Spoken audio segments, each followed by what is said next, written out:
میرے وزیر اعلیٰ کا یہ پیغام ہے سمی دین کے لیے، ماہ رنگ کے لیے، بلوچستان محتاج بلوچستان نہیں بنے گا، ہنرمند بلوچستان بنے گا۔ اپنے حقوق ہم ضرور لیں گے، لیکن ہم وہ ریڈ لائن جو ہے ہمارے پاکستان کی وہ ہم کبھی کراس نہیں کریں گے۔ ان کی لڑائی کس بات پر ہے؟ حقوق پہ، بلوچستان کی ترقی پر، بلوچستان کی وسائل کا حق ان کے اپنے لوگوں پر۔ تو ہم کہہ رہے ہیں، ہم حکومت میں ہیں، میرے وزیر اعلیٰ کا یہ پیغام ہے سمی دین کے لیے، ماہ رنگ کے لیے۔ میں بار بار یہ اعلان کر رہی ہوں اور بار بار میں ان کو پیغام بھیج رہی ہوں، لیکن ان کی طرف سے مجھے کوئی جواب نہیں آ رہا۔ ان کی کزن ہماری اسمبلی میں موجود ہیں کلثوم، میں ان کے ذریعے ان کو پیغام بھیج رہی ہوں، لیکن ان کی طرف سے ابھی تک مجھے کوئی یہ جواب نہیں آیا کہ وہ مجھ سے ملیں گے۔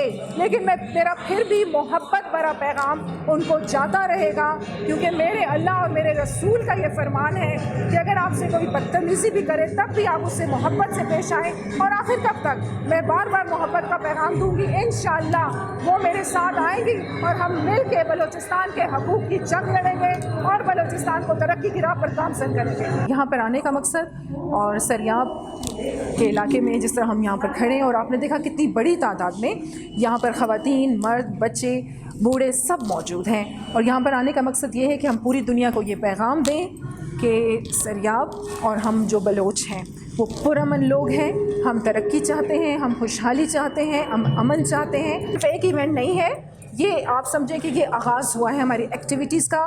آپ نے دیکھا کہ 2025 کا جیسے ہی آغاز ہوا تو 1 جنوری کو ہم نے ایک فٹ سال کا میچ سریاب میں رکھا تھا۔